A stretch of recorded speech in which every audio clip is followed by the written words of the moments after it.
하나님의 공의를 바로 세우는 시간 카이로스 오늘 문을 열겠습니다. 안녕하세요. 저는 진행의 권지연이고요. 오늘 함께 하실 분들 모시겠습니다. 예하온 선교회 대표이시죠? 김디모데 목사 오셨습니다. 안녕하세요. 네, 안녕하십니까. 네. 김디모데 목사입니다. 네, 저희 평안나무 이사장이십니다. 김용민 PD 안녕하세요. 네, 안녕하십니까. 네. 오늘 첫 번째 시간은 우리 김용민 PD가 준비하셨죠? 예, 장로회 신학대학원 신학과 서총명 전도사. 최근 자신의 페이스북에 장로회 신학대학교에 입학하기 위해서는 총회의 동성애 결의에 반하면 입학을 취소당할 수 있다. 이런 서약을 해야 한다는 내용이 고발됐습니다. 그러니까 총회의 동성애 결의는 동성애자 또는 동성애 옹호자 그 모두 입학을 제한한다. 이런 내용 아니겠습니까? 네, 그렇죠. 신학대학 입학에서 이런 것들을 가지고 결론을 짓는다는 게 굉장히 놀라웠는데 저도 페이스북 내용을 좀 봤는데요. 학교 들어가기 전에 학문의 자유를 제한당하고 이웃의 범주는 선이 그어진다. 학교 밖 세상은 불구덩이냐 뭐 이렇게 우리 서총명 전도사가 반문을 했죠. 네. 그렇습니다. 이런 겁니다. 본인은 입학 후 기본적인 도덕성의 문제, 예컨대 폭행, 절도, 시험 부정 행위, 과제물 및 논문 표절 등의 행위, 이건 뭐 당연히 금해야 될 것이기 때문에 네. 여긴 동의가 됩니다. 그런데 우리 교단의 건덕상의 문제인, 건덕이라면 덕을 세운다. 네. 우리 교단의 건덕상의 문제인 음주 흡연까지도 아니할 것을 서약하며, 네, 다 하긴 하던데 뭐 여하간 이것도 네. 뭐 이해를 하는 면이 있고요. 자, 그런데 동성애에 관하여는 대한예수교 장로회 총회의 결의에 반하지 않으며 이를 지키지 못할 때에는 언제든 입학이 취소되어도 이의가 없습니다. 본인은 재학 중 학칙을 위반하거나 위의 사항들을 지키지 못할 경우 학칙 또는 교수회의 징계 결의에 의한 어떠한 처벌도 감수하겠습니다. 이런 서명을 서약서를 받겠다는 거 아니겠습니까? 일종의 사상 검증인 거죠. 그런 걸 그렇습니다. 말하자면. 이건 뭐 사실 말이 안 되는 겁니다. 동성애자는 물론이고 동성애에 대해서 옹호하는 입장에 선 사람까지 입학을 제한하겠다. 이거는 명백한 이 생각, 사상을 통제하겠다는 이런 중세기적 사고의 뭐 다름 아닌 것입니다. 이 문제는 이게 동성애자들을 조금 더 사랑하는 입장에서 뭔가 표현을 해도 그것들이 동성애를 완전히 좀 옹호하는 양 몰아가는 게 좀 교계의 분위기잖아요. 네. 그런 측면에서 더 우려가 되고 있는데 목사님 사실 이런 분위기가요.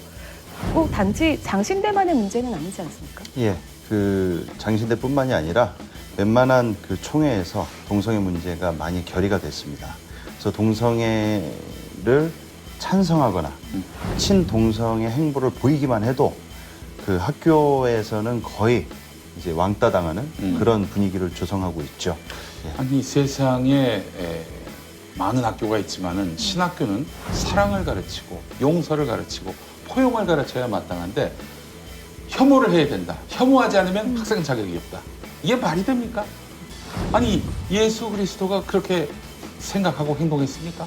되묻지 않을 수가 없습니다. 기아상 측에서는 뭐 그런 일 없으셨어요? 상당히 그 내부적 분위기는 반동성애에 아주 극을 달리고 있습니다. 그래서 저희 교단뿐 아니라 웬만한 교단들에서 목사 고시를 보고 난 이후에 그 면접을 보거든요. 네. 근데 그 면접 시에 심사관 목사님들이 그 목사 고시생들한테 네. 질문을 해요. 당신 동성애에 대해서 찬성하냐 반대하냐 네. 이렇게 질문을 던집니다. 그러면 그 응시한 그 목사 후보생이 이거는 찬반의 문제로 볼 수 없지 않느냐 뭐 이런 식으로 좀 이 질문에 대해서 문제 제기를 하면 호통을 이게 쳐서 혼내거나 너 네 입으로 동성애 반대하지 않는 이상 목사 안수 줄 수 없다 이제 이런 식으로 강압적으로 분위기를 위압적으로 모는 그런 심사관들도 상당합니다. 이건 뭐 세상의 상식에 반하는 정도가 아니라 중세 마녀 사냥을 방불케 합니다. 그래서 대한예수교 장로회 통합에 속한 한 목사님이 작년 9월에 교단이 추진하는 방동성애 정책은 교육법상 학습권 그리고 교육권을 침해하는 것이고 헌법 사상과 양심의 자유를 침해하는 것이다. 이러면서 교육부 신문고에 문의를 했거든요. 네. 자, 어떻게 나왔을까요? 교육부의 결론 어떻게 나왔는지 아십니까? 교육부 결론으로는 당연히 이런 예장 통합의 처사가 잘못됐다. 이렇게 나와야 되는 거 그렇죠. 아니겠어요? 네. 근데 교육부는요, 동성애자나 동성애자를 옹호하는 그런 사람에 대해서 페널티를 줄 수 있는 이런 내용의 학교법인 정관 변경은 설립 목적을 고려한 이사회 고유 권한이다. 이러면서 교육부가 장신대 예장 통합의 손을 들어줬어요. 이거는 아무리 봐도 이건 행정 편의주의의 네. 다름 아니다라고 판단이 되고요. 아니 사실 법 위에 양심의 자유, 사상의 자유가 있는 거 아니겠습니까? 그런 것들이 간과된 예장 통합과 장신대 이런 조처에 대해서 교육부가 못 본 척하고 있다. 학교의 자율성이라는 미명 아래 방치하고 있다. 상당히 논란이 될 만한 사안이고요. 국가인권위원회라든지 여러 다른 인권 기본권에 관한 국가부처에다가 반드시 문의를 해서 과연 그런 교육부의 처사가 정당한 것인지 따져 물어야 할 그런 상황이 아닌가 싶습니다. 교육부는 반동성의 진영 그리고 교계를 굉장히 눈치 본 것이다. 뭐 네, 이렇게 그렇죠. 좀 볼 수 있겠네요. 아마도 교육부의 이런 판단에는요. 문재인 정부가 동성애자를 옹호한다. 이러면서 기독교 내에서 반문재인 세력들에게 빌미가 될 수 있겠다라고 판단을 한 나머지 그렇게 소극적이고 그리고 무책임한 그런 판단을 내린 것은 아닌가 하는 그런 우려를 금할 수가 없습니다. 네. 그런데 요즘 좀 눈에 띄는 게 최근에 경기도 성평등 기본조례 일부 개정 조례안이 반동성애 진영의 극심한 반대를 뚫고 지난달 16일에 경기도 의회 본회의를 통과하지 않았습니까? 네. 네. 성평등 조례 더불어민주당이 압도적 다수를 이루고 있는 경기도 의회에서 추진을 해왔는데요. 네. 근데 이제 반동성애 진영, 주로 이제 보수 개신교계인데 이쪽에서 성평등 조례안 철회와 폐기를 위해서 지난달 29일에 건강한 경기도 만들기 도민연합 네. 이런 단체까지 출범시켰습니다. 맞습니다. 동성애를 옹호하면서도 동성애자는 건강하지 못한 경기도의 어떤 원흉이다 이런 얘기인 것 같은데 말이죠. 이 성평등 조례안을 추진한 의원 중에 박이옥분 의원이라고 있어요. 네네. 이분한테 도착한 메시지를 제가 받아봤는데요. 입 닥치거라 세금으로 월급 받으면 국민을 위해서 법을 발의해 공산당 주사파야 친중 매국노 쌍년아 아이고. 이런 문자가 네. 6월 30일 일요일 새벽 3시 26분에 도착을 했습니다. 교인일 가능성도 배제할 수가 없는데 네. 이제 쌍욕을 서슴지 않으셨네요. 그리고 이 양반에게 제가 한 가지 정정을 해주자면 지방의회에서는요 법을 발의하는 게 아니라 조례를 발의하는 거예요. 네. 조례와 법은 다릅니다. 비슷해 보여도. 예. 예, 일단은 좀 팩트체크를 조금 더 자세하게 하고 가면 좋을 것 같은데요. 이 반동성애 진영에서 문제를 삼고 있는 조항 어떤 건가요? 성평등이란 말부터 잘못됐다.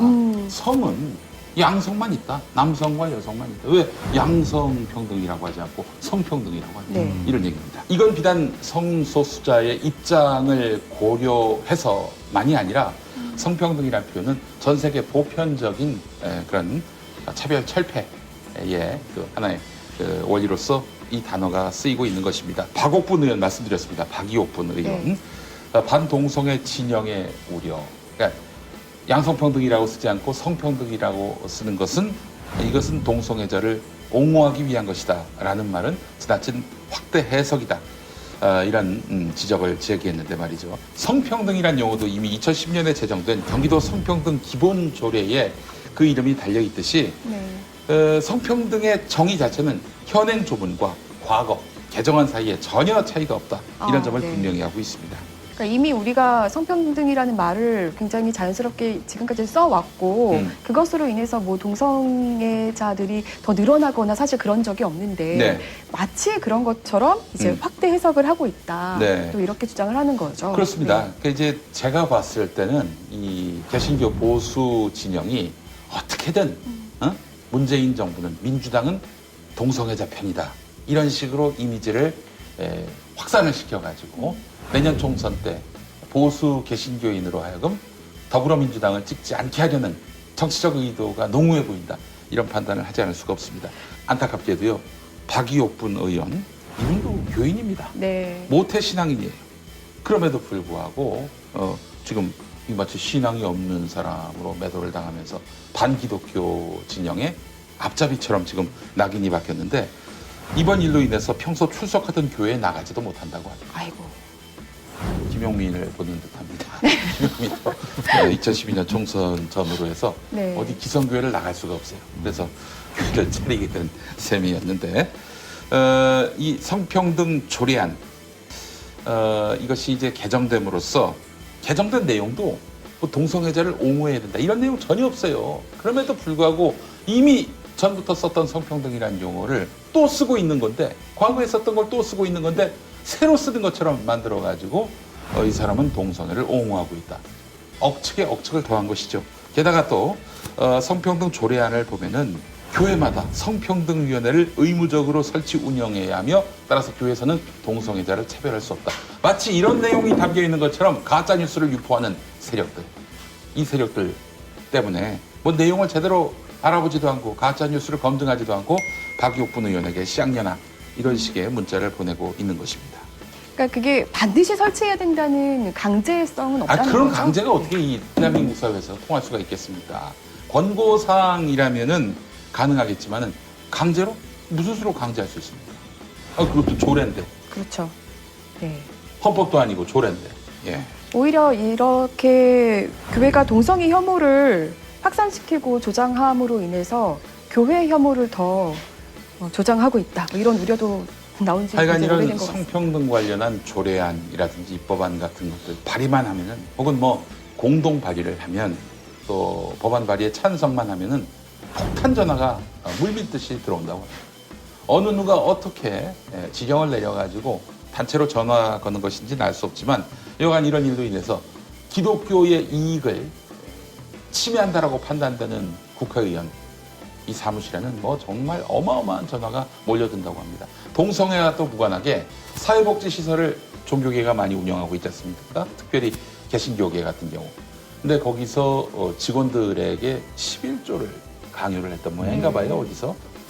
이거에 대해서 못하게 하는 관련 입법이 만들어지니까 또 그 국회의원 사무실로 어마어마한 폭탄 전화가 밀려 들어왔다고 합니다. 교회 탄압이다. 뭐 네, 이런 의미를 그렇습니다. 쓰시겠죠? 네. 종교 탄압이다. 이거 말고도 지난해 충남 인권조례 폐지를 시작으로 해서 증평군 인권조례 폐지, 계룡시 인권조례 폐지, 도봉구 인권조례 개정 중단, 그리고 경남 학생인권조례안 폐지, 부천시 문화다양성 보호조례안 철회. 이런 성과를 내고 있어요. 이 반동성애 진영이 말이죠. 우리가 단체로 폭탄 전화를 넣으니 되던 것도 안 되게 할 수 있구나. 이런 잘못된 교훈을 이들에게 심어주고 있는 것입니다. 열린 사회의 적입니다. 이들의 망동에 대해서 더 이상 방치하거나 묵과해서는 안 되겠다. 전 이렇게 생각을 합니다. 네. 교회가 반동성의 어떤 프레임에 갇혀서 원래 본연의 가치는 사랑이지 않습니까? 이런 사랑의 가치를 많이 잃어가고 있다. 뭐 이런 생각이 드는데 교회가 혐오와 배제에서 벗어날 수 있는 좀 방법은 없을까요?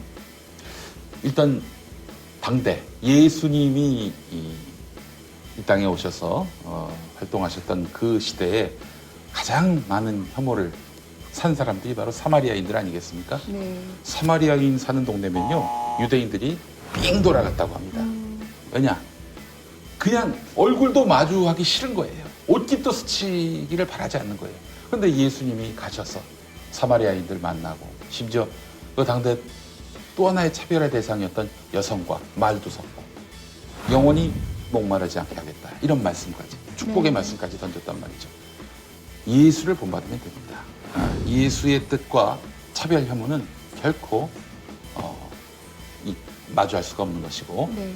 같이 한 반열 위에 설 수가 없다는 것, 공생할 수 없다는 점, 이 점을 분명히 얘기하고 싶습니다. 네. 목사님 개인적으로 이렇게 동성애자 분들과 만남도 굉장히 많이 가지셨던 걸로 예. 알고 있는데 실제로 좀 교인들에게 어떻게 우리가 조금 동성애를 바라보면 좋을지 조언을 좀 해주시면 좋겠습니다. 그 미국에서 어떤 그 신학교에서 강의하시는 분이 실제로 성경에 있는 이 죄 목록 중에 동성애에 대해서 그리고 가난과 분배, 교회가 그 국가가 가난한 이들을 억압하고 탄압하는 그런 가난과 분배의 문제에 대해서 스크랩을 해오라고 이렇게 숙제를 내줬답니다. 네. 그래서 전부 이렇게 그 관련된 신구약 성경을 통틀어 가지고 이렇게 따로 스크랩을 해봐라. 그랬더니 동성애는 A4 용지 3분의 1도 안 나왔어요. 그런데 가난과 분배와 사회정의에 대한 문제, 가진 자들이, 기득권층들이 가난한 자들을 억압하고 탄압하고 착취하고, 그런 거는요 구약 성경이 아주 너덜너덜해졌답니다. 선지서를 비롯해가지고요. 그러니까 그 당시에 교회가 이렇다, 우리가 성경에만 집중해도 성경은 수많은 것을 이 사회정의와 부의 불균형에 대해서 많이 집중을 하고 있는데, 교회가 그만큼 이 문제에 대해서 심각성을 느끼고 고민하고, 이 문제에 대해서 교회 강단에서 실제로 설교가 이루어지고 있고, 이게 교회의 신앙 문제로 인지하고 구현되고 있느냐? 그렇지 않다는 거죠. 네. 오히려 성경에서 많은 부분을 할애하고 있지 않은 동성애 문제에 상당히 많이 집중을 하고, 교회가 사회 참여라는 그 목적을 갖고 참여하고 있거든요. 그러면서 이분이 지적한 게 뭐였냐면, 정작 성경을 통해서 하나님께서 정말로 많은 관심과 문제를 할애하고 있는 거는 사회정의였다는 거죠. 그런데 성경에서 많은 지면을 할애하지도 않고, 그 당시 시대적으로 그 기득권과 권력자와 갑을 관계에서 일어났던 그 필수 불가결했던 어쩔 수 없는 그런 상황에 놓여져 있는 문화권에서 발생한 그런 동성애 문제에 대해서는 아주 그냥 기를 쓰고 달려든다는 거예요. 그래서 미국의 그 유명한 그 3대 복음주의자 중에 한 명, 칼 헨리라는 교수가 있습니다. 그분이 쓴 책 중에 복음주의자의 불편한 양심이라는 책이 있어요. 네. 그 책에 보면은 많은 당대 미국 교회들이 동성애 문제는 열을 올려서 달려드는데 사회 문제는 다 외면한다는 거예요. 그 근본적 심리 이유가 뭐냐? 동성애는 자신이 있거든요.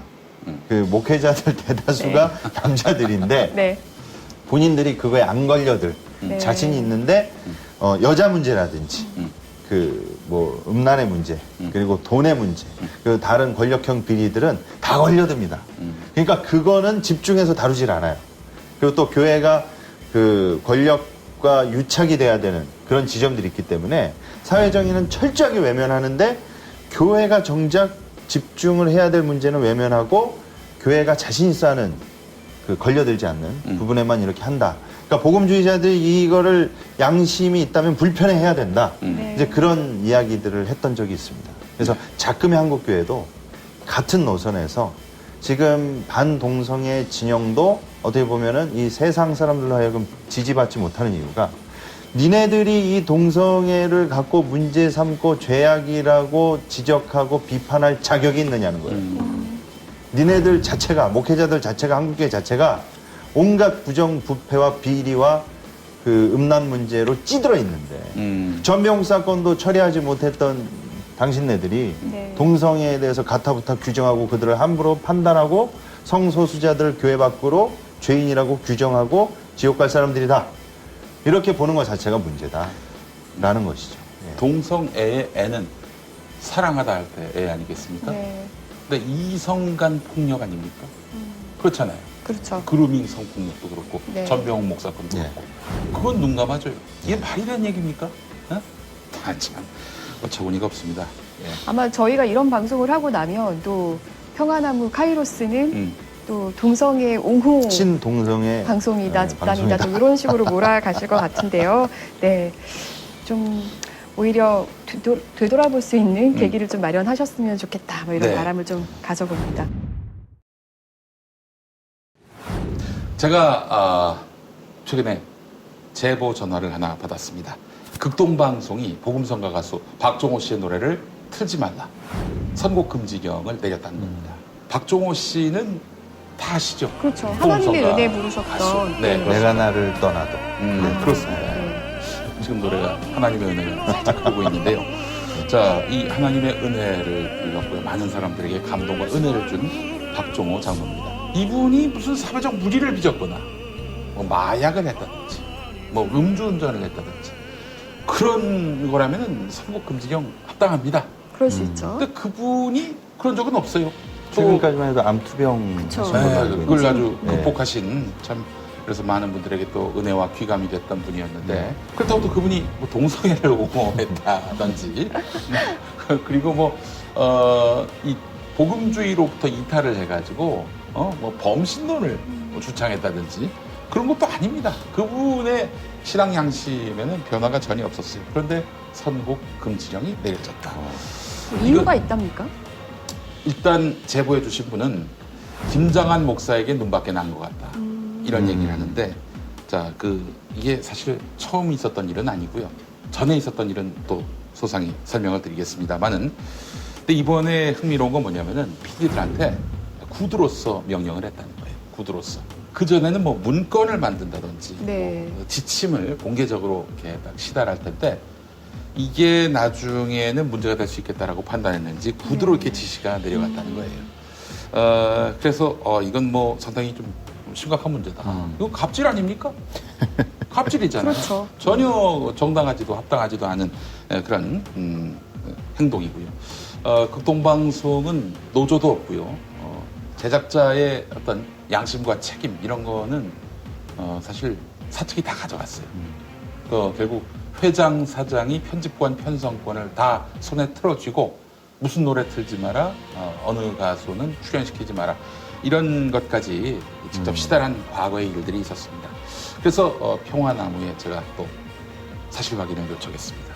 권지현 센터장이 취재하셨다고요. 극동방송 사장님께 직접 전화를 해서 한기붕 장로. 네. 이렇게 박종호 씨 노래를 극동방송에서 금지시켰다는 얘기가 이제 사실이냐라고 했더니 네. 전혀 그런 일이 없다라고 말씀하셨죠. 낭설이라고. 낭설이다. 자, 네. 직접 들어보시겠습니다. 한기붕입니다. 안녕하세요. 평화나무의 권지연 기자인데요. 예, 어쩐 일이시죠? 예, 다름이 아니라 최근에 김장한 목사님께서 CCM 가수 박종호 씨의 노래를 금지시키도록 모든 지사에 명령했다고 하던데 사실인지 좀 여부 확인해 주시면 감사하겠습니다. 관련 사안 녹음되고 있고요. 대답 부탁드리겠습니다. 네, 그건 아닙니다. 사장님. 잘못하셨어요? 예, 다름이 아니 예. 2000년에도 송정미 씨 노래도 금지곡이었다고 그런 얘기가 들리던데요. 아니, 그건 낭설입니다. 낭설인가요? 네. 그러면 왜 이런 얘기가 들릴까요? 그건 뭐 워낙 잘못된 소문들이 요즘 많잖아요. 근데 네. 그건 말도 안 됩니다. 네. 사장님, 그러면 요즘은 그럼 CCM 가수들에게 출연료를 지급하고 있나요? 예전에는 지급이 좀 안 됐던 걸로 제가 알고 있어서 이것도 좀 궁금해서요. 혹시 극동방송이 최근에는 CCM 가수들의 출연료를 지급하고 있나요? 라는 질문도 했더니 이후에는 끊어버리셨습니다. 네. 보신 대로, 들으신 대로. 네. 극동방송에 출연으로서 봉사하시는 분들께 아무 사례도 지급하지 않는 이런 관행에 관련해서는 추후에 제가 또 짚어드리도록 하겠습니다만은, 그렇다면은 이 제보가 잘못된 것이냐? 제가 또 추가 확인해 봤는데 네. 거짓말을 하고 있다. 이렇게 한기붕 씨가 거짓말하고 있다. 이렇게 이분이 얘기를 하셨습니다. 제가 2000년에는 극동방송에 재직하고 있었습니다. 그때 영동 극동방송 계곡요원으로 갔는데요. 당시 방송은 송출하지 않았어요. 근데 제가 지역방송, 장원 극동방송 이런 곳에 CCM 프로그램을 만들어서 네. 이렇게 보내드렸어요. 그래서 거기서 방송이 됐는데, 한 번은 송정미 씨, 또 송정미 씨 하면 또 이 한국 복음성 가게를 대표하는 그렇죠. 또 다른 한 축입니다. 정말 음악성 탁월하고요, 영성도 뭐 충만하고요. 송정미 씨의 음악도 틀지 말라. 그 몇 년도인가요? 2000년. 2000년. 초에. 왜 그랬나 제가 그때 당시에 알아봤는데, 전원을 통해서 들은 거기 때문에 정확하지 않을 수 있습니다. 김장한 목사가 미국에서 행사를 하는데, 부흥 집회, 설교 이런 걸 하는데, 와서 찬양을 하라고 했는데 시간이 맞지 않아가지고 못하겠다 이랬나 봐요. 그 뒤부터 이제 송정미 씨의 극동방송 선곡은 배제가 된 거예요. 근데 제가 그러거나 말거나 송정미 씨 노래를 틀었다가 걸렸어요. 그러면 또 뭔가 징계가 가해집니까? 당시 이제 본부장께서, 그때는 지사장이 아니라 본부장이었는데, 김모 본부장, 지금 퇴사하신 분이니까 이제 김모 본부장이라고 하겠습니다. 김모 본부장이 저를 부르더니 회사의 명령이다, 엄하게 지시한다, 2번 다시 틀면은 그때는 불이익을 주겠다라고 저에게 이야기했습니다. 심할서 이런 건 안 쓰셨어요? 네, 뭐 그 당시에 우리 본부장께서 또 지금 생각해 보면은 참 저를 많이 아껴주신 분 같아요. 그렇게 또 말씀하셨는데, 그분도 이제 회사의 어떤 명령을 수행해야 되는 조직인으로서 저한테 그렇게 공식적으로 엄하게 지시를 내렸습니다. 네. 예, 그런 기억이 납니다. 아니, 한 방송국에서 이렇게 복음성가 가수의 노래를 틀어라 말아라 하는 것이 이게 그 김정환 목사에게 잘했느냐 못했느냐로 가려진다는 것이 참 어처구니가 없습니다. 사실 박종호 씨하고 송정미 씨는 극동방송 복음성가 경연대회 대상 수상자예요. 극동방송이 키워줬다. 아마 김장한 목사는 그렇게 인식하고 있는 것 같은데. 평소에 박종호 장로와 김정환 목사 사이가 좀 돈독하다고 저는 알고 있습니다. 뭐 부자 사이에 뭐 관계를 방불케 한다 이런 얘기도 있었는데요. 그렇다면 선곡 금지는 뭡니까? 그럼 아버지로서 아들에게 훈계를 하는 것입니까? 예. 한기붕 씨의 그런 해명을 두고 제보하신 분이 저한테 말씀하시기를 방송사 사장이라는 사람이 거짓말이나 하고 참 모양 빠지네요. 네. 이렇게 보내왔습니다. 네. 또 극동방송 안에서 이렇게 공익 제보를 해주시는 분들이 있다는 게 참 감사하네요. 대전중문교회와 관련한 소식 준비해봤는데요. 장경동 목사가 심우하는 대전중문교회가 대전 오토월드 주차장 14,000평을 소유하면서 상사들을 상대로 무리하게 임대료를 받아 챙기고 있다는 논란에 휩싸였습니다.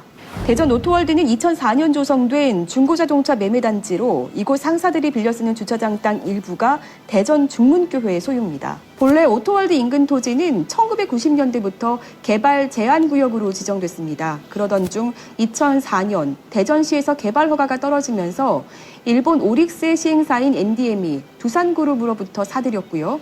이때까지만 해도 오토월드는 준공업지역으로 종교시설이 들어갈 수가 없는 땅이었습니다. 그러나 2012년 오토월드의 토지 용도는 변경됩니다. 평화나무가 입수한 대전광역시 도안지구 2단계 도시관리방안 주민설명회 자료를 살펴보면 2011년 10월까지만 해도 준공업지역 자연 생산 녹지지역으로 지정돼 있던 땅의 용도가 2012년 4월 종교시설이 들어올 수 있도록 바뀌었습니다. 이후 오토월드 주차장 일부는 장경동 목사가 담임하는 대전 중문교회의 소유가 됐습니다. 애초에 상사들이 사기 분양을 받았다고 주장할 만큼 문제가 많은 땅이었지만 오릭스는 부도 처리된 NDM으로부터 180억가량의 땅을 사들였고 후에 중문교회가 이 땅을 200억가량을 주고 매입하게 됩니다. 중문교회는 이곳에 중문타운을 건설하고 싶은 꿈을 품었던 것으로 보입니다. 중문교회에 출석했던 한 성도에 따르면 중문교회는 오토월드 땅을 사들여 교회 외에도 아파트, 병원 등을 짓고 타운을 형성하려 했다며 당시 건축위원회까지 설립됐는데 흐지부지 됐다고 말했습니다. 대전 오토월드 지금 문제되는 그 부지 그것도 14,250평인데 14,000평 넘거든요. 그것도 교회를 진다고 산 거예요. 건축위원회까지 다 했어요. 1년 열심히 교회 진다고 막 하고 1년이 지난 시점부터 시지부지 하더니 그거 없어졌어요. 건축위원회가 없어졌어요. 문제는 오토월드에 진입로가 없는 점이었습니다. 진입로를 낼 수 없는 땅이어서 결국 교회의 계획도 제대로 실현할 수 없었다는 것이 제보자들의 일치된 설명입니다. 하지만 교회는 교인들에게 제대로 된 설명을 하지 않았던 것으로 보입니다. 그렇다면 교회는 현재 이 땅을 어떻게 관리하고 있을까요? 교회와 오토월드 사이에는 중문산업이라는 부동산 개발업체가 있습니다. 이 관리업체의 사실상 대표인 김영환 씨는 중문교회 교인입니다. 오토월드 내 현존하는 80개 상사가 중문산업에 매달 1억 원가량의 임대료를 내면 3천만 원가량은 중문산업이 챙기고 나머지 7천여만 원은 교회로 흘려보내주는 형식이죠. 그냥 그 맨 땅에다 차를 세워놓는다는 걸로만 1억이라는 돈을 받아가요. 무슨 대전 시내 한복판에 상가도 아니고 주차부지도 아니고 그냥 그 도로가에 한참 옆에 있는 진입로도 없는 땅에 매달 1억이라는 돈을. 근데 제가 볼 때 문제는 교회가 임대료를 받고 어떤 형평성에 맞는 주변에 시세를 해서 교회가 어떤 관장을 하면 되는데 순기능적인 게 있으면 되는데 회사라는 이름만 있어요. 전문산업 주식회사거든요. 그 회사만 있어요. 돈만 일이 들어가고 자기들 거 빼고 돈만 교회로 들어가요. 계약서가 있잖아요. 좋은 교회에서 좋은 산업에 이 땅을 임대를 해주는데 계약 기간이 있잖아요. 2018년 9월 27일부터 땅이 팔릴 때까지예요. 땅이 팔릴 때까지라는 계약이 어디 있어요? 보증금? 없어요. 아무것도 없어요. 수년 사이 상사들이 내야 하는 주차장 임대료가 교회가 관리하면서 월 30만 원 정도에서 130만 원 이상까지 인상됐다는 얘기입니다. 오토월드 예상 입고와 판매 대수를 2,000대가량으로 추정했을 때 입고비 2만 원과 매도비 3만 원을 각각 5만 원씩으로 올려받은 것만으로도 월 수입 1억 원이 발생하는 데다 임대료까지 올려받으면서 오토월드 내 상사 대표들과 딜러 간의 갈등은 깊어질 대로 깊어졌다는 설명입니다. 우리가 조합장도 요구를 우리가 데모를 했었단 말이야. 종로교회 가서 할 적에도 직접 거래를 하자. 그랬더니 뭐라고 하던가요? 우리는 모른다. 계약은 장로회. 그러니까 이 회사를 말 이사회죠. 전담한다. 건축 담당 장로가 장로원지 뭐 전부 이사라고 할게요. 그냥 사회적으로. 그다음에 이사가 김용환이야. 부도나서 나가고 값이 더럽다고 나가고 팔고 나가고 하는 건 많아요. 그럼 조합도 김영환이 수하에 있는 거지 왜 수하에 있냐 싫은데 조금만 뭐라 그러면 나 주차장하는데 주차 빼. 지만 안 되면 개인적으로 그 상사 주차 주지 마. 걔는 걔 주차 주면 나 주차 계약 안 할게 이런 식이야. 앞서 2014년 오토월드에 입주한 소상공인들이 교회 앞에서 시위까지 벌이며 1년 임대료 4억이 넘는 사용처를 소명해 줄 것을 요구한 바 있습니다. 아울러 각 상사가 차라리 중문산업을 배제하고 교회와 직접 계약하면서 임대료를 낮춰줄 수 있는지 여부를 타진했는데요. 이는 소용이 없었고 이후로 임대료는 기하급수적으로 인상된 셈입니다. 더군다나 중문산업이 중문교회로 보내는 7천만 원이 실제로 교회로 입금되는지 개인 계좌로 흘러가는지 여부도 알 길이 없습니다. 오토월드 내 갈등의 골이 깊어지면서 전 조합장이 배임 횡령으로 구속되기에 이르렀지만 교회는 조사 대상에서 벗어났기 때문입니다. 평화나무가 조합 측의 연락을 취해봤지만 아무런 답변을 받지 못했고 중문산업 김영환 대표는 땅은 교회의 소유이므로 매월 임대료를 7천만 원씩 내고 있지만 상사들에게 받는 임대료는 과도하지 않다고 반박했습니다. 과대에 받는 게 아니고 정상적으로 받고 있습니다. 내야 되는 금액 자체가 좀 많이 오르긴 했더라고요. 그게 이제 교회에 내야 되는 금액이 좀 많아져서 그런 건가요? 그게 아니라요. 네. 경쟁이 붙었어요. 경쟁이? 서로가 네. 이것에 대해서 저희들이 각자 이제 어떻게 벌어보기 위해서 이런 부분적인 경쟁이 붙다 보니까 네. 가격이 좀 올라갔다가 2,500만 원을 교회에서 또 내려줬어요. 예. 네, 그래서 교회는 그러면은 그 임대료를 얼마를 내고 계신 거예요? 아니, 이런 얘기를 꼭 해야 되려가 다 몰라서. 교회에 7천만 원씩 내고 있다고 제가 들었는데 여쭤본 거고요. 네. 7천만 원씩? 아니 그런데 이런 얘기를 우리에 내가 해야 되느냐. 지금 이게 네. 지금 이제 이 땅을 사면서 네. 한 대출을 한 200억 정도를 받고 있어요. 그 교회에서도. 그래서 그 이자만 해도 얼마가 되겠습니까? 네. 교회다 보니까 항상 피해만 당하죠. 대출 이자를 못 갚으신 거예요? 전혀 못 갚았죠. 김 대표는 중문산업은 교회와는 별도 법인이라고 주장하고 있습니다. 하지만 최근 임대료를 내려준 주체가 교회라고 언급한 것만 봐도 중문산업이 철저히 교회에 예속돼 있음을 알 수 있습니다. 취재진이 교회를 직접 찾아갔습니다. 주일 오후 예배를 마친 장경동 목사는 오토월드에 관해 묻는 평화나무 취재진 곁을 쌩안이 지나치며 교인들과 인사를 나누었습니다. 교인들과 인사를 다 마쳤다고 판단한 취재진이 재차 질의하려 하자 장 목사는 몇 달 전 평화나무가 문제 삼은 자신의 설교에 대해서 항변하기 시작합니다. 내가 한 말을 의도를 잘 갖다 해야지. 북한이 쳐들어왔어요. 죽을래요? 당신은? 그냥 죽을 거요? 죽여야 될 거 아니에요. 쳐들어오면. 그거를 올려서 내가 그런 의도로 얘기했어요? 당신 교회 다닌다며? 네, 교회 다닙니다. 천당 가겠어? 같이 오셨어요? 당신도 알지 내가 보통 목사가 아니라는 걸. 그러면 한 목사를 안 좋게 만들면 얼마나 안 좋은가는 적어도 알아서 목사님 이런 말씀을 하셨는데 이렇게 얘기하는 건 좀 그러네라고 얘기를 하는 거하고 뒷다가 따다가 올리고 뭔 얘기를 나한테 듣고 싶어서 그런 거예요. 취재진이 다시 한번 오토월드와 관련해 질의하려 하자 장 목사는 다시 말을 막아버렸습니다. 선생님 오늘 여쭤보려고 온 거는요. 네, 나는 쪽에... 여쭤봐야 맨날 자기 편리한 대로만 얘기하는데 내가 뭐라고 얘기하겠어요. 의도대로 얘기를 해야지 저기 편리한 대로 다 써먹는 데다가 내가 뭐라고 얘기를 하겠습니까? 이 말하면 저렇게 돌려먹고 저 말하면 저렇게 돌려먹고 그럴 텐데. 아니, 그러면 답변 안 하시겠다고 한 거예요? 아니지. 저는 얘기를 해봐야 좋은 의도로 이걸 어떻게 하려고 해야 뭐 얘기를 하지요. 내가 평생에 설교를 굉장히 오래 했죠. 그 많은 중에 내가 잡힌 흠은 북한군이 쳐들어오면 하나씩 안고서 그래도 죽어야 된다. 그때 박수 쳤거든요. 네. 왜냐하면 부산에 내가 집결 연평도에서 폭격을 했어요. 네. 근데 그것이 어느 날 인터넷에 올린 게 평화나무야. 네. 용민 씨가 올렸더만, 용민 씨가. 네, 올렸습니다. 그래서 내가 볼 때 천국에 가면 저 사람 만날라나. 적어도 목사님 이런 말씀을 하셨는데 이게 지금 분위기상 좀 좋지 않은 것 같습니다. 라고 나한테 얘기를 해야지. 알잖아, 본인도 의도가 안 좋다는 거. 네, 오토월드 관련해서 여쭤보려고 왔습니다. 결국 취재진은 교회 로비로 밀려났습니다. 교회가 갑질한다는 얘기 말씀하세요. 노코멘트 하시라고요? 노코멘트. 교회의 뜻이 노코멘트. 네, 노코멘트.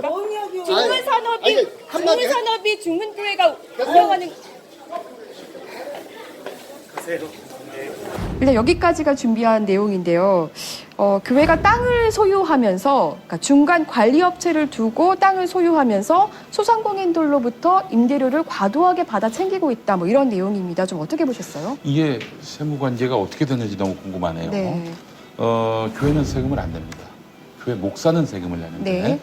그렇다면 이 엄청난 폭리를 취하는 과정에서 교회는 여전히 세제 혜택을 받는 것인지, 그리고 또 7천만 원 네. 월 임대료 7천만 원이 교회로 들어간다고 그랬는데 말씀하신 대로 교회로 들어갔는지 아니면 어느 누군가 특정한 개인의 주머니에 들어갔는지 이것도 규명돼야 할 일이고요. 그렇죠. 예. 이런 폭리를 취한다는 것 자체가 성경의 원리에서 맞는 건지 모르겠어요. 또 성경에서도 이절을 금하지 않습니까? 폭리 취하지 말라고. 네. 말씀이 노골적으로 있습니다. 네. 사실 그 땅이 이제 맹지라는 거죠. 아무것도 없는 땅인데 네. 그만큼 내야 되는 값어치가 있는 땅인 거냐라고 네. 이제 상사들은 네. 문제 제기를 하고 있는 겁니다. 그럼 아마도 중문교회는 그러겠죠. 누가 들어오래 여기? 중문교회는 중문산업이 다 관리하고 있기 때문에 우리는 모르는 일이다. 뭐 이렇게 중문산업 얘기하고 있는 걸로 알고 있습니다. 바꿔서 할 만도 한데 말이죠. 중문교회가 중문산업을 만들었다. 웃음이 납니다. 예. 네. 뭐 중문산업과 중문교회는 관련이 없다. 뭐 별도의 법인이다. 계속 이렇게 주장을 하고 있는데 이것과 관련해서는 좀 어떻게 보이세요, 목사님? 아니, 이름을 차라리 좀 다르게 또 네. 하던지. 예. 똘똘이 교회인데 똘똘이 회사와 관련이 없다. 예. 그거랑 뭐 너무 이거는 이제 손바닥으로 하늘을 가리는 이제 그런 격이기 때문에요.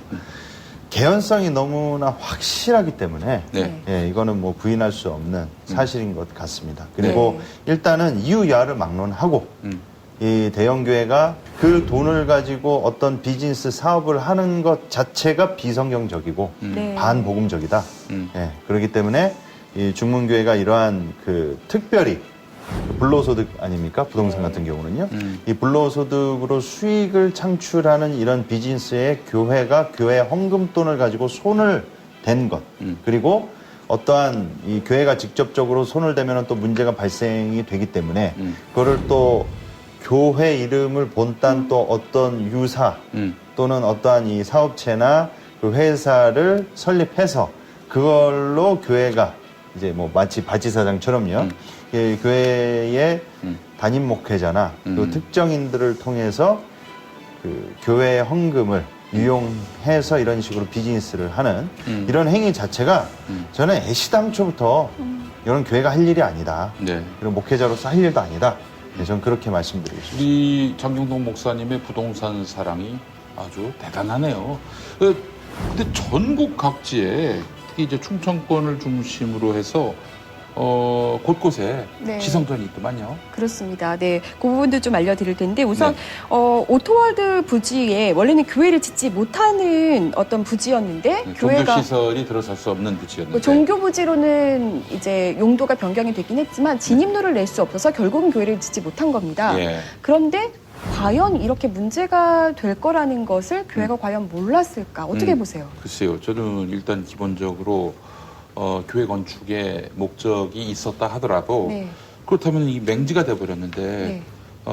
아마 이 돈은 분명히 교인들에게 헌금을 걷어서 조성하지 않았겠어요? 네. 매입 비용을 말이죠. 네. 그런데 쓰임새가 없다 그럴 경우에는 팔아가지고 다시 뭐 교회로 그 돈을 환원한다든지 뭐 교인에게 돌려주진 못하더라도 새로운 부지를 또 구매해서 교회를 짓는다든지 그래야 하는데 여기서 지금 수익 사업을 벌이고 있어요. 그렇죠. 그리고 만약에 이게 제가 볼 때는 실제로 문제가 있는 땅인 걸 몰라서 정말 교회를 지으려 했다. 이랬다면 사실 거기 있는 상사들을 쫓아내려고 한 게 되는 거고요. 네, 그렇습니다. 정말로 알았다면 처음부터 문제가 되는 걸 혹여 알았다면 이거는 또 다른 의도가 있는 게 아닌가 네, 그런 의심을 좀 하게 되는데요. 네네. 일단 취재해온 걸 조금 더 이제 설명을 해드리자면 네. 문제가 여기서 끝나지 않습니다. 중문교회가 교회를 지으려다 무산된 건 이번이 처음이 아니었습니다. 1998년 중문교회가 대전시 지족동에 토지 1,500평을 구입하면서 대대적으로 건축 헌금을 독려했는데요. 결국 교회는 지어지지 않았고 비전센터로 건립이 됐다고 합니다. 네. 그리고 2003년 8월 25일 충북 옥천군 군북면 국원리 교회 연역에는 중문 에덴 동산으로 표기가 돼 있습니다. 그런데 실제로 그런데 실제로 이곳에서 중문교회가 하는 사역은 없는 것으로 보입니다. 교회 홈페이지에만 들어가도 교회가 굉장히 여러 교회가 지교회로 설립되어 있는 걸 볼 수 있는데요. 이 교회들은 대부분 중문교회가 재정 상태가 열악한 교회들을 이제 사들인 것입니다. 네, 아들도 지금 목사라면서요? 네, 그렇습니다. 일단 이 지교회를 보면요. 이 지교회 예배는 스크린을 통해서 장경동 목사의 설교를 보는 형식으로 드려지고요. 지교회 중 홈페이지가 존재하는 것도 장경동 목사의 아들 장충만 목사가 심우하는 세종교회뿐입니다. 아, 그래요? 이름이 장충만이에요? 그렇습니다. 네. 알겠습니다. 그리고 충만하네요. 그런데 2016년에 세종교회에 지교회를 소유하고 장경동 목사의 아들을 파송 보냈는데요. 이 중문교회가 이 같은 해 2016년부터 세종시에 대규모 건축을 계획합니다. 그러면 그 새로 건축하는 세종교회는 장충만 목사가 담임하게 됩니까? 그럴 거라는 의구심이 나오고 있죠. 네. 교회 로비에는 세종시에 지어질 교회 조감도가 아주 큼지막하게 걸려 있습니다. 네. 제보에 따르면 중문교회는 세종시에 위치한 LH 토지공사의 부지 2,500평을 100억 원에 구입을 했다고 합니다. 네. 그런데 LH 세종본부에서는 관련 사안이 매수자 정보보호 사안이라면서 공개를 꺼렸습니다. 네. 그런데 다른 루트로 확인한 바에 따르면 세종시에 짓고 있는 중문교회는 아직 조감도밖에 나온 것이 없지만 2년 후 완공을 목표로 하고 있다. 주일에 일요일 날 예배 때마다 하는 얘기인데 세종 성당 짓는데 건축 헌금들 좀 잘 내자. 2002년도에는 노은동 1,500평 구입했을 때 거기다 짓는다고 이제 모금을 했었고 이제 잠잠해졌다가 다시 2012년도에 오토월드 땅을 이제 구입하면서 또 성금 모금 또 막 시작했고 또 그게 이제 건축이 안 되니까 잠잠하다가 다시 이제 세종성전 그쪽이 이제 땅 했다고 기도하자고 하고 설계도만 나왔고 오토월드 땅을 팔아서 공사비를 대려고 했는데 이게 안 팔리잖아요. 그러니까 대출을 100억을 받아서 100억 주고를 사서 공사를 시작하고 2년 후에 완공을 목표로. 야, 조감도 보니까 이게 어마어마하게 큰데요. 이거 그 본부 중문교회보다도 더 큰 것 같아요. 네, 그렇습니다. 근데 어떻게 된 것이 아들에게 교회를 지어주는 게 아주 뭐 전통이네요. 예전에 예수소망교회 그 곽선희 목사 아들 곽요셉 목사 그리고 또 명성교회 김사만 목사 아들 김하나 목사의 새노래 명성교회 설립도 그렇고요. 이 전통인가 봐요. 그러다가 나중에 또 김하나 목사처럼 장충만 목사도 중문교회의 대권을 이어받게 되는 것은 아닌지 또 주목되게 되네요. 네, 이 장충만 목사만 이 대전 중문교회에서 그 부목사로 활동하고 있는 게 아닙니다. 네, 누가 있어요? 장경동 목사의 아내. 아내가 바로 수석 목사죠. 아, 그분도 목사님이에요? 네, 그렇습니다. 네, 교회 홈페이지에 들어가 보시면 이렇게 온 가족이 사역자들을 설명하는 란에 가장 상단에 이렇게 올라와 있는 걸 볼 수 있습니다. 그러네. 장경동 목사 그리고 장경동 목사의 부인이 수석 부목사. 네. 그래요. 몰랐네요. 예. 모든 재정 관리는 이 음. 수석 목사께서 음. 하신다고 들었습니다. 수석 목사께서 재정 관리를 하시고. 네. 근데 좀 재미있는 거는요. 음. 평화나무가 교회를 찾았던 지난 11일 장경동 목사는 박근혜 대통령을 풀어주어야 한다는 취지의 설교를 하면서 누가 너를 보고 쓴소리를 하거든 내 스승인 줄 알라라고 한 공자의 말을 문재인 대통령에게 해주고 싶다고 말했습니다. 누가 너를 보고 쓴소리를 하거든 네 스승인 줄 알라라는 말을 장경동 목사님에게 해드리고 싶네요. 네. 그래서 저희가 그 장경동 목사의 그날 설교 발언 잠시 들려드리겠습니다. 교회 하나 맡아서는 것도 아무나 하는 것 같죠. 아니면 그 수준이 돼요. 나라를 맡으면 아무나 하는 것 그 수준이 돼요. 이 공자님은 수준이 있어. 한 얘기가 누가 널 보고 착하다, 너는 좋다라고 칭찬만 하거들랑 그게 네 적인 줄을 알고, 누가 널 보고 나쁘다, 너는 고쳐야 된다고 쓴소리 하거들랑 그게 네 스승인 줄을 알아라. 그게 수준이야. 내가 이걸 대통령에게 얘기해 주고 싶었어요. 누가 쓴소리 오면 달기 걸려야 됩니다. 쓴소리 오면 잡아 죽여버리면 그건 수준이 아닌 거예요. 교회는 이제 여기저기 사실 이제 본 교회와 그리 멀지 않은 곳에도 지교회를 계속 운영을 하고 있거든요. 이렇게 교회를 많이 세우는 이유, 갖고 있는 이유는 뭐 복음 전파를 위해서다, 뭐 이렇게 말할 것 같긴 합니다.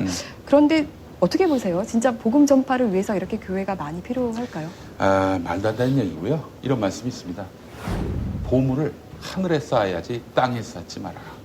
이 땅의 보물이 뭡니까? 부동산입니다. 요즘 사회로부터 지탄받고 있는 목사들 보면은 부동산만이 장땡이다. 부동산만이 우리의 미래를 보장할 수 있다. 이러면서 부동산 재산 확대하기에 혈안입니다. 예. 예수를 믿는 게 아니라 부동산을 믿는 것 같아요. 예. 땅을 믿지 말고 하늘을 믿으라는 그런 주님의 말씀을 들려주고 싶습니다. 네, 저희가 사실 등기부등본을 다 떼봤습니다. 네. 그래요? 장경동 이야, 목사 대단하네. 교회가 소유한. 예. 네. 와, 대단합니다. 네. 예. 그 교회 소유로 해놨습니까? 네, 교회 소유로. 어이구, 그건 훌륭하시네. 우리 김사만 목사님은 또 개인 소유로 많이 해두셨는데. 예. 김사한 목사도 그 후에는 또 개인 소유의 땅들을 또 교회 소유로 바꾸신 흔적도 있으시죠. 언론이 보도하니까. 네. 언론이 보도하니까. 근데 말이죠. 담임 목사 장경동, 그리고 모든 재산을 관리하는 수석 목사는 아내.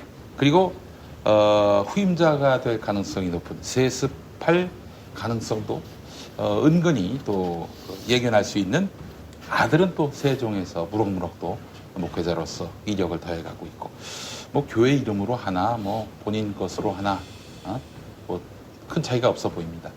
전광훈 목사가 했던 말이 생각이 납니다. 교회가 정관을 짤 때 여기는 무조건 전광훈 것으로 해놨다. 이걸 자랑하던데 말이죠. 예, 지난 시간에 들려드렸습니다만 중문교회도 그 틀에서 크게 벗어나지 않은 것 같습니다. 여기도 비슷한 느낌이었던 게요. 굉장히 제왕적인 리더십을 가지고 있는 듯한 느낌을 많이 볼 수 있었습니다. 그러니까 어떤 문제가 되는 땅에 교회 건축을 하겠다고 할 때 주변에서 아무도 그거에 대해서 반기를 들 수 없다는 그런 내용도 들어볼 수 있었습니다. 네. 네. 교회 건축하는 게 사실은 정말 뭐 유행처럼 한동안 번졌던 적이 있었는데 예. 이제는 성도들이 사실 헌금도 이런 경우 많이 하지 않는다고 하더라고요. 그럼에도 불구하고 이렇게 교회 건축을 고집하는 이유 어떻게 봐야 되는 겁니까? 결론은 새 분리기고요. 네. 예, 저는 무슨 이거 딱 보니까 군포 성전, 노은 성전, 무슨 성전자 붙인 거 보니까 이거 저희 저 순복음에서 하던 거예요. 그래요. 예, 벤치마킹 하신 것 같은데 순복음교회가 또 예. 부러운 것일 수도 있어요.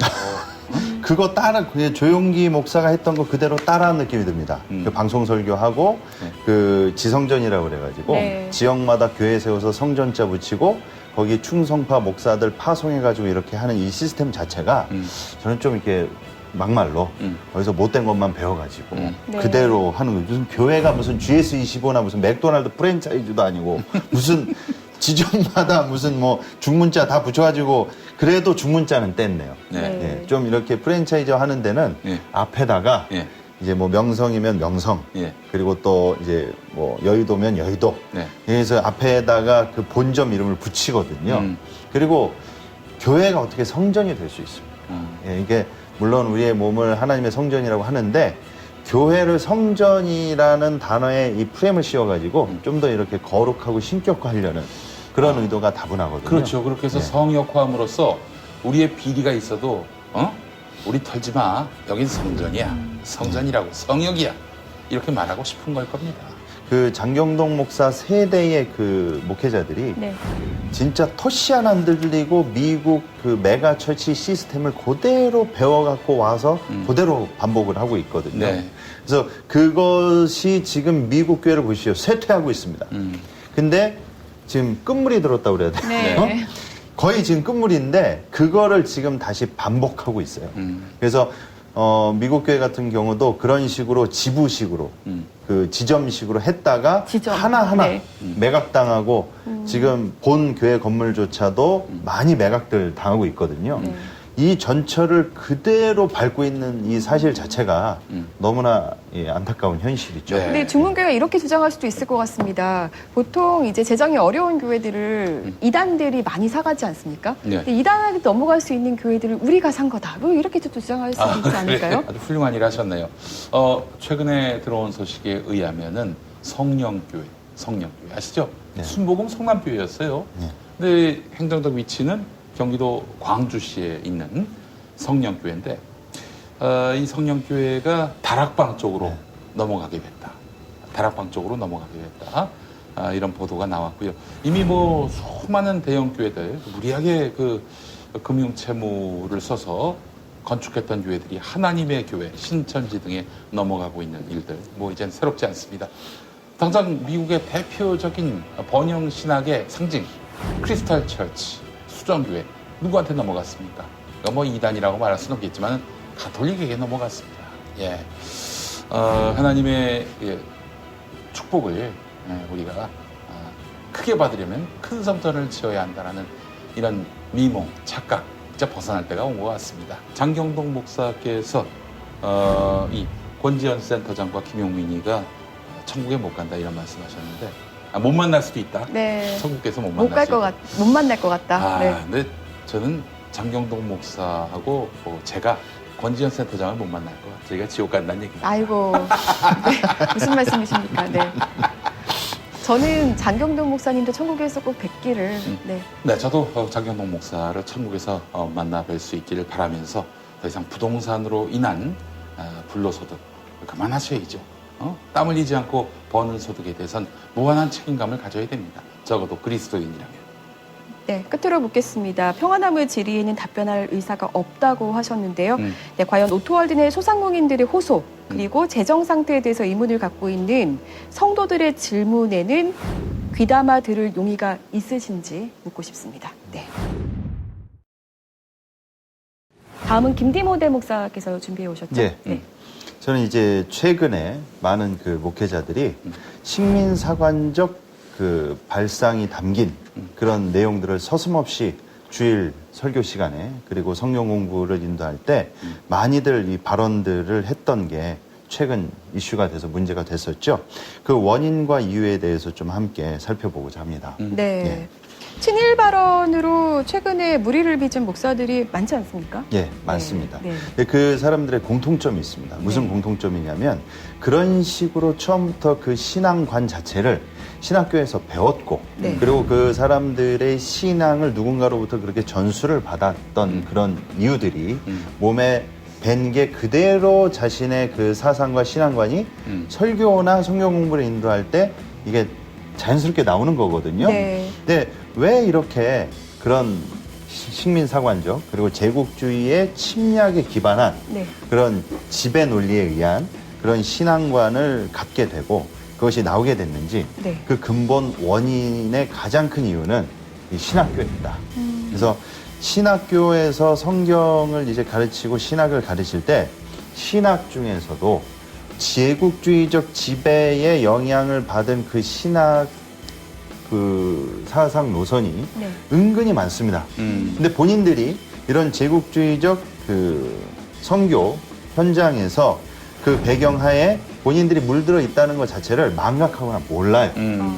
대체적으로 아주 교회나 이제 신학교에서 일반화된 내용 중에 하나가 예전에 그 알렉산더 대왕 있지 않습니까? 네. 알렉산더 대왕이 그 지중해 연안하고 그 마게도니아랑 그 땅 일대를 다 점령을 합니다. 네. 그래서 알렉산더 대왕이 했던 게 뭐냐면 도서관을 세우고 헬라어를 전파했어요. 네네. 그러면 이걸 가지고 흔히들 그 하나님의 통치와 섭리로 어떻게 이제 해석을 하느냐?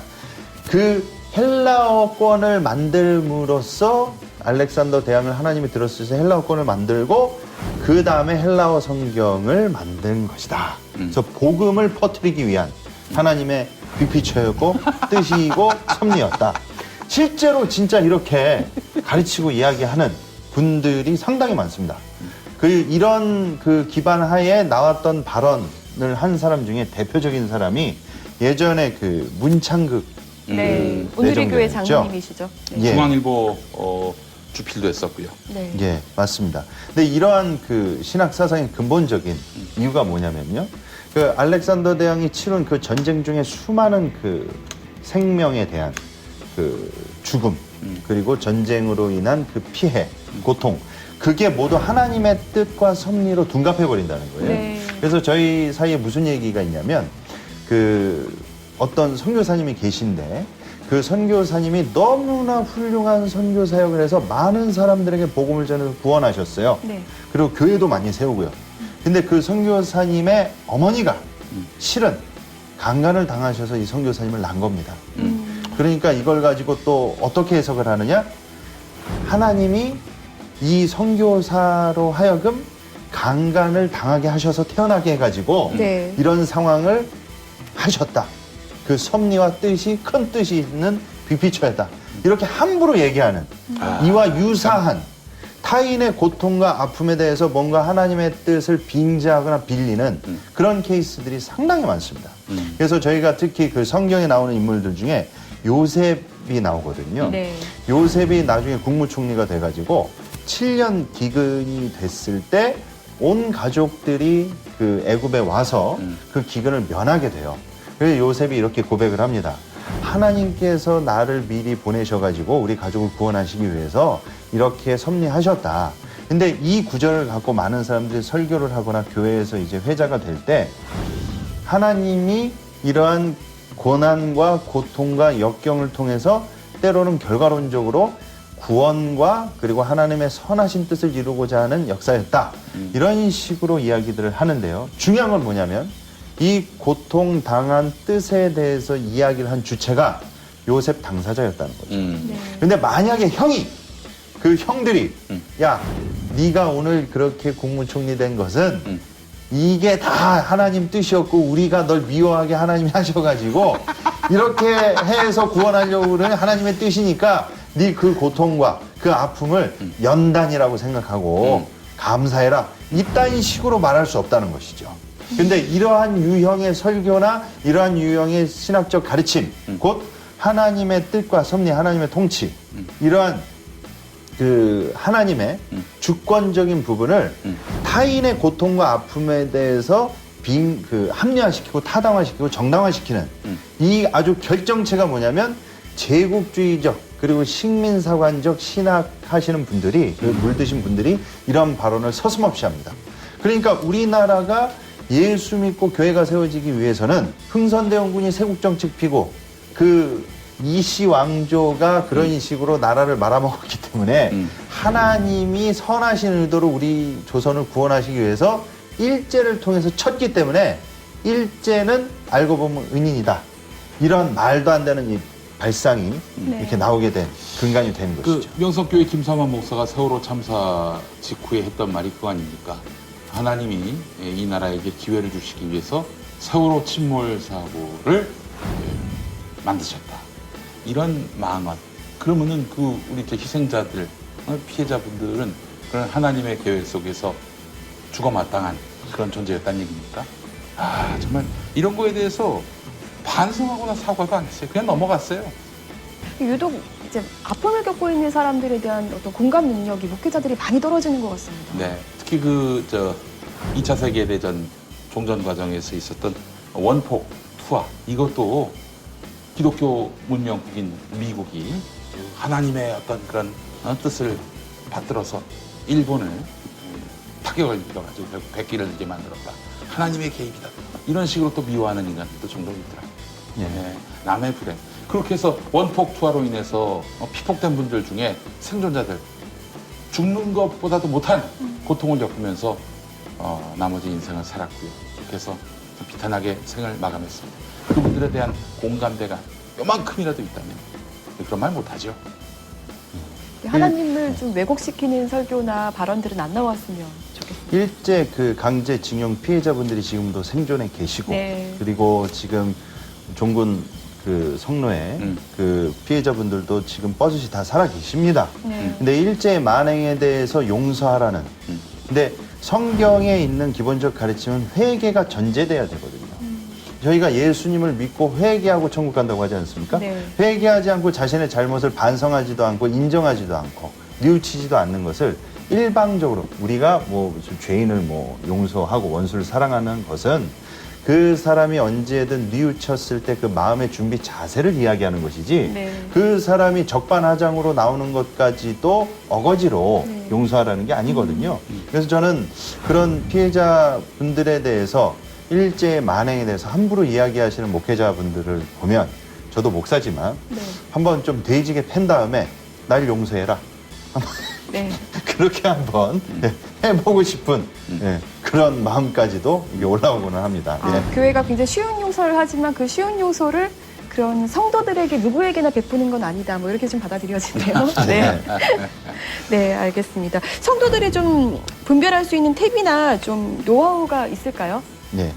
절대적으로 이 목회자들이나 그리고 이제 교회에서 설교되어지는 내용들을 그 교인분들이 들으셨을 때 용서와 사랑을 빙자해서 가해자나 그리고 가해 당사자가 회개하지도 않고 뉘우치지도 않았는데 그것을 일방적으로 용서하라고 종용한다든지 그리고 또 그것에 대해서 무조건적으로 품어줘야 되는지 그런 식으로 해서 양비론을 펼치면서 정의, 하나님은 사랑의 하나님이시기도 하지만 정의와 공의의 하나님이시거든요. 그러니까 정의와 공의를 의도적으로 또는 이게 마치 숭고한 신앙인 양 포장해서 외면하는 이러한 설교를 서슴없이 이렇게 하는 사람들의 그 설교는 좀 경계하고 조심해야 된다. 저는 이렇게 좀 당부드리고 싶습니다. 네, 뭐 덧붙여 주실 말씀 있으신가요? 저는 항상 승리자, 강자 이런 사람의 입장에서 시대를 바라보지 않았으면 좋겠다. 항상 우리의 시선이 약자, 낮은 자, 패배자에게 향해 있다면 이런 터무니없는 승리를 신봉하고 성공을 신봉하는 이런 그릇된 관점들이 많이 사라지게 될 것이다. 네. 그러니까 세월호 참사와 관련해서 사실 김사반 목사가 이건 하나님이 우리 민족에게 뭐 기회를 주는 것이다. 이건 박근혜를 위해 주는 차원에서 한 말이었거든요. 당시 권력자. 박근혜를 위하는 것이 아니라 세월호 침몰 사고로 인해서 아직 수장된 그래서 인양되지 않은 상태 가족을 만나지 못한 그런 아픈 마음을 가진 유족 또 실종자 가족의 입장에서 봤다면 그런 마음은 나오지 않았을 겁니다. 사회 현상 특히 이 시대적 흐름 그것을 비평하고 싶고 성경적 안목에서 바라보고 싶다면 약자, 가난한 자, 병든 자 이들 편에서 바라봐야 마땅하다. 그러면 틀림없다, 실수가 없다 이런 말씀을 드리고 싶습니다. 네, 우리의 관점이 그리고 우리가 바라보는 눈, 초점이 어디를 향해 있느냐가 굉장히 중요하다는 말씀인 것 같습니다. 네. 하나님의 시선으로 우리 카이로스도 계속 바라보면서 취재하고 또 알려드리는 방송이 되도록 하겠습니다. 자, 그리고 하나 더 저희가 마무리하기 전에 저희 취재 결과를 또 소개를 해드려야죠. 네. 전광훈 씨가 최근에 설교에서 그러니까 지난 8월 11일 설교에서 한 말입니다. 여의도 순복음교회 이영훈 목사가 청와대 사회수석한테 하도 협박을 당해서 나한테 전화를 한다. 이영훈 목사가 나에게 전 목사 나 죽겠다. 청와대 사회수석이 전화가 와서 말이야. 전광훈 한기총에서 끌어내라고 한다. 네, 이 말을 설교 시간에 버젓이 했어요. 이에 대해서 저희가 또 팩트 체크를 했죠. 이 비슷한 말을 예전에도 했습니다. 네, 그렇습니다. 청와대에서 자꾸 이영훈 목사한테 전화해가지고 전광훈을 한기총 대표회장에서 끌어내려라 이런 식으로 압박을 가한다고 그랬는데 일단 청와대는 그때도 이제도 대응할 가치조차 없다. 그러니까 청와대를 끌어들이는 그 이유, 맥락은 지금 청와대가 나를 굉장히 의식하고 있다. 의식하고 네. 있고 자기를 위협적인 대상으로 여기고 있다. 이런 것들을 자꾸 말하려고 하는 건데 청와대는 상대도 안 하고 있어요. 전광훈. 뭐라 떠들건 간에 그냥 내버려 두고 있는 거예요. 근데도 전광훈은 자꾸 청와대가 자기를 상대로 해서 뭐 경쟁의식 혹은 자기를 위해하고 있다. 그래서 위협적으로 여기고 있다. 이런 식으로 메시지를 자꾸 전하고 싶은데 청와대는 아니다라는 말도 할 가치가 없다. 이렇게 지금 나오고 있어요. 그래서 이영훈 목사에 대해서도 평화나무가 취재했죠? 예전에도 같은 사안이 있을 때 이제 질의를 했었는데 그때도 물어봤을 때 사실 무근이다라는 답변이 돌아왔다고 답을 했고요. 네. 저희가 한 번 더 재차 확인을 하기 위해서 공문을 보내놓은 상태인데요. 더 확실한 답이 들어오면 더 확실하게 네, 이영훈 목사의 어떤 답변을 여러분에게 공개해 드리려고 합니다. 네, 사실 무근이란 게 여의도 순복음교회 공식 입장이에요. 네. 자, 그런데 말이죠. 이 발언, 그러니까 전광훈 씨가 뻥카를 친 거 아니겠습니까? 이 뻥카는 허위 사실에 의한 명예훼손이고 정보통신망법상 사이버 명예훼손에 저촉될 수 있습니다.